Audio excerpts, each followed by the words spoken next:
राधे राधे। जय श्री कृष्णा भक्तों, एक बार फिर स्वागत है आपका मेरी आज की इस वीडियो में। भक्तों, मंदिर हमें क्यों जाना चाहिए, मंदिर जाने के क्या लाभ हैं। प्रतिदिन पूजा करने से हमें यह 7 बड़े फ़ायदे होते हैं। अक्सर देखा गया है कि लोग रोज़ाना मंदिर जाना पसंद करते हैं, कुछ अपने मन को शांत करने के लिए तो कुछ भगवान की पूजा करने के लिए मंदिर जाते ही हैं। मंदिर का अर्थ होता है मन से दूर कोई स्थान। ऐसे में कुछ देर आंख बंद करके मौन रहना बेहद ही लाभदायक होता है। लोग मंदिर के पीछे छिपे विज्ञान और अध्यात्म को नहीं जानते। सुबह सुबह मंदिर जाने से कई लाभ होते हैं। व्यस्त जीवन शैली की वजह से लोग मंदिर नहीं जा पाते हैं। ऐसे में लोगों ने अपने घर के अंदर ही छोटा सा मंदिर बना लिया है। ज़्यादातर लोग भगवान को याद करने के अलावा पूजा पाठ भी इसी छोटे मंदिर में अपने घर में ही करते हैं। घरों में मंदिर होना बेहद ही शुभ है। इससे आप सकारात्मक ऊर्जा भरे रहते हैं। मंदिर से सिर्फ आध्यात्मिक लाभ ही नहीं बल्कि एक स्वास्थ्य के लिए भी बेहद लाभदायक है। कई लोगों को इस लाभ के बारे में जानकारी नहीं है, लेकिन मंदिर जाने की वजह से एक नहीं अनेकों फ़ायदे होते हैं। इस वीडियो में हम जानेंगे कि उन लाभ के बारे में। लेकिन उससे पहले अगर आप सभी को यह वीडियो अच्छी लगे तो इस वीडियो को ज़रूर से लाइक करें, शेयर करें और जहाँ कमेंट बॉक्स में जय श्री कृष्णा राधे राधे ज़रूर लिखें। मंदिर जाने का पहला लाभ यह है कि मंदिर जाने वाले व्यक्ति के मन में भरपूर सकारात्मक और आध्यात्मिक बल होता है, जिसके चलते उसके आसपास से नकारात्मक ऊर्जा उसके पास भटकती भी नहीं है। आप इस ऊर्जा को भूत पिशाच या प्रेत भी कह सकते हैं। मंदिर जाने वाला व्यक्ति भय मुक्त जीवन जीता है। दूसरा लाभ है मंदिर जाने से व्यक्ति में सही और गलत को समझने की क्षमता बढ़ती है। वह भी किसी भी प्रकार की फालतू लड़ाई झगड़े में नहीं पड़ता। जैसे रास्ते में पड़े पत्थर या गड्ढे को देखकर हम अपनी गाड़ी को उससे बचा कर निकाल लेते हैं, उसी तरह से व्यक्ति अपनी ज़िंदगी को समझदारी से गड्ढों से बचा कर निकाल लेता है। अगला लाभ है मंदिर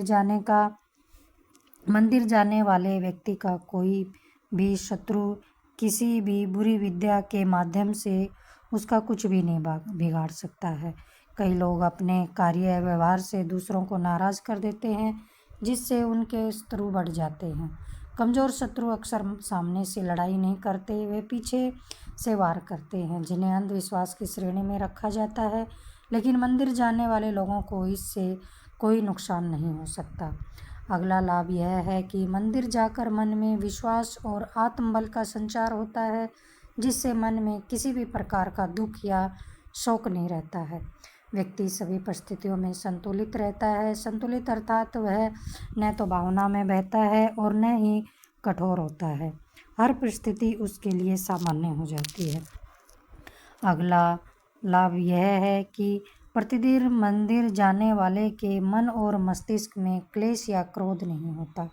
अगर घर के दूसरे सदस्य उसे झगड़ा करते हैं या फिर घर में कोई विवाद हो रहा है तो वह उसे समझदारी से संभाल कर माहौल को खुशनुमा बना लेता है। अगला लाभ है मंदिर जाने वाले व्यक्ति के जीवन में कभी ऐसे संकट नहीं आते कि वह कर्ज में डूब जाए। थोड़ा बहुत कर्ज हो तो भी कोई फ़र्क नहीं, लेकिन कर्ज भी सोच समझ कर ले। यदि कर्जा ज़्यादा हो तो उसे छुटकारा पाने के लिए रास्ते निश्चित है, मंदिर से निकलता है। इस विश्वास के साथ व्यक्ति यदि मंदिर जाता है तो वह इस बाधा से पूरी तरह से मुक्त हो जाता है। इसके बाद मंदिर जाने का लाभ यह है कि जब हम मंदिर में जाकर अपनी मनोकामना को बार बार दोहराते हैं तो हमें मंदिर की सकारात्मक ऊर्जा का साथ मिलता है, जिससे प्रकृति सक्रिय होकर हमारी मनोकामना पूर्ण करने लगती है। इसके बाद अगला लाभ यह है मंदिर जाने से हमें पंचांग और त्योहारों की जानकारी मिलती है, जो हमारे जीवन को समृद्ध करती है। मंदिर में जाकर जब आप मंदिर के नियमों का पालन करते हैं, व्रत उपवास और पूजा पाठ में विश्वास करते हैं, सोच समझकर आहार विहार करते हैं तो आपको किसी भी प्रकार का रोग या बीमारी नहीं होगी। इसके बाद लाभ यह है कि अगर आप बेरोजगार हैं या आपका व्यापार नहीं चल रहा है तो निश्चित ही आपको प्रतिदिन मंदिर जाना चाहिए। आपको जल्द ही सफलता मिलेगी। हालांकि जो व्यक्ति प्रतिदिन मंदिर जाकर प्रार्थना और पूजा पाठ करता है उसके साथ यह समस्या नहीं रहती है, और अगर हो भी जाती है तो वह दिमाग पर बोझ नहीं डालता बल्कि कर्म करता रहता है और अंत में सफल हो जाता है। इसके बाद अगला लाभ यह है कि बहुत से लोगों को अनावश्यक भय और चिंता सताती रहती है, जिसके कारण वे तनाव में रहने लगते हैं। तनाव में रहने की आदत भी हो जाती है, जिससे व्यक्ति कई तरह की बीमारियों से घिर सकता है। लेकिन मंदिर जाने वाले के दिल और दिमाग में यह सब नहीं रहता है। अगला लाभ यह है कि मंदिर में जब व्यक्ति हाथ जोड़कर खड़ा होता है तो हाथ जोड़ने से जहाँ हमारे दिल और हृदय को लाभ मिलता है, वहीं इससे प्रतिरोधक क्षमता का विकास भी होता है।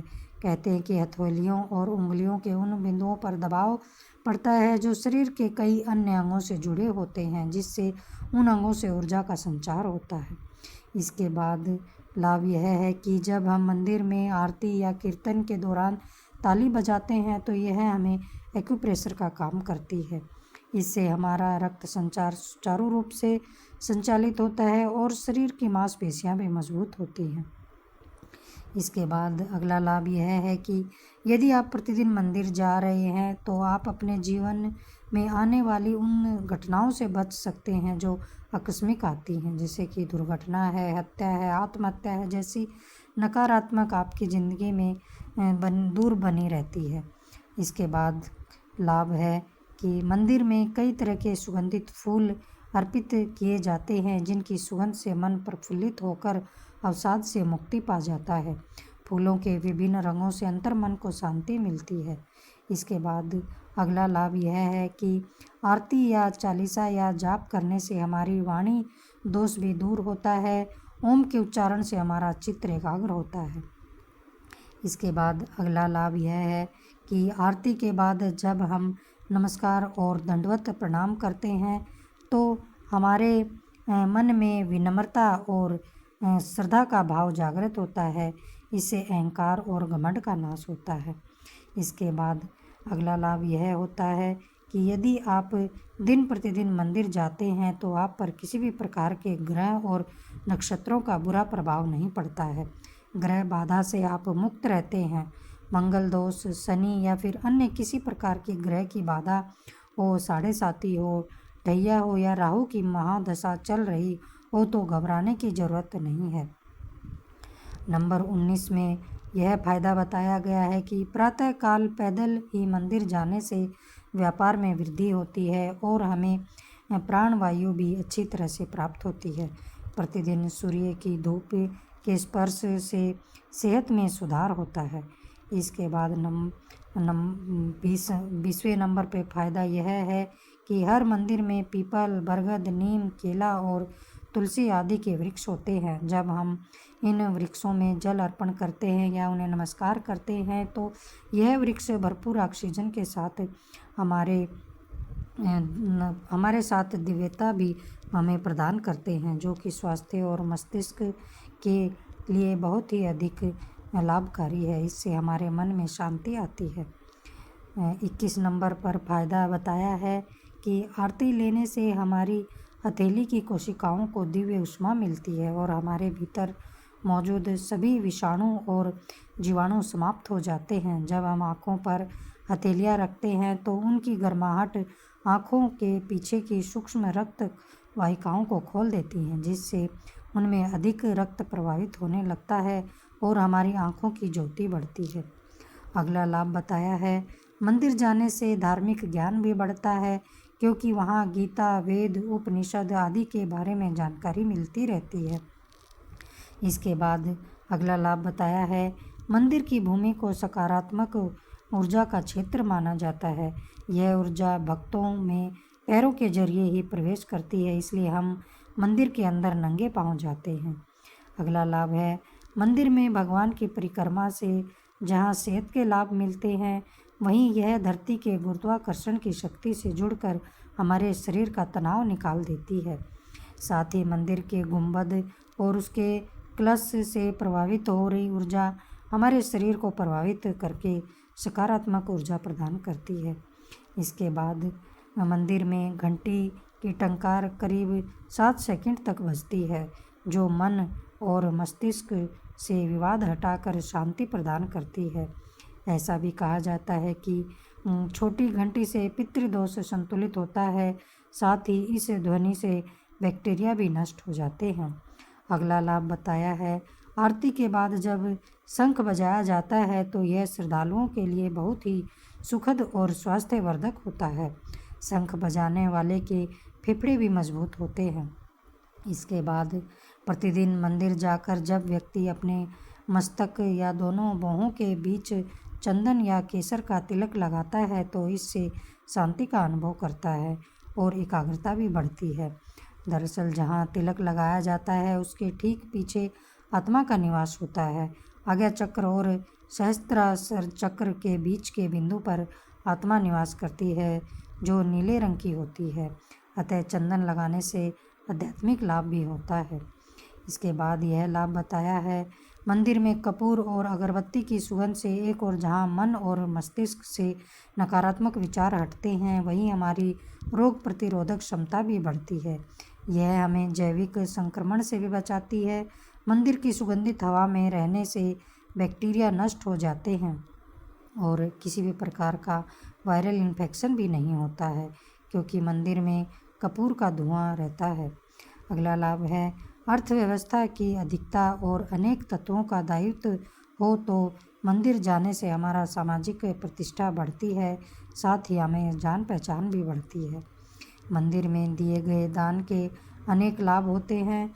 दान करने से हमें कृतज्ञता रहती है और हम चीज़ों के प्रति आसक्ति नहीं पालते। इसके साथ ही हमारे सामाजिक दायित्वों का भी निर्वाह होता है। साथ ही यह बताया है कि आरती के बाद जब देवी देवताओं, भारत माता आदि के जय घोष होते हैं तो इससे आत्मविश्वास के साथ ही देशभक्ति भी जागृत होती है। इसी के साथ हर मंदिर में गौ रक्षा और गौ हत्या बंद करने का संकल्प भी लिया जाता है। इसके साथ ही अगला लाभ बताया है, प्रार्थना में अद्भुत शक्ति होती है। प्रार्थना करने वाला व्यक्ति मंदिर के इधर भगवान के माध्यम से जुड़ कर अपनी बात ईश्वर या मंदिर से जुड़कर मनुष्य ईश्वर या देवी शक्ति तक पहुंच सकता है। देवता सुनने और देखने वाले हैं। प्रतिदिन की जा रही प्रार्थना का देवताओं पर असर होने लगता है। प्रार्थना में जो शक्ति है वह मानसिक या वाचिक ध्वनि के रूप में आकाश में चली जाती है। यदि आपका मन सच्चा और निर्दोष है तो जल्द ही सुनवाई होगी, और यदि आप धर्म के मार्ग पर नहीं हैं तो प्रकृति ही आपको प्रार्थना सुनेगी, देवता नहीं।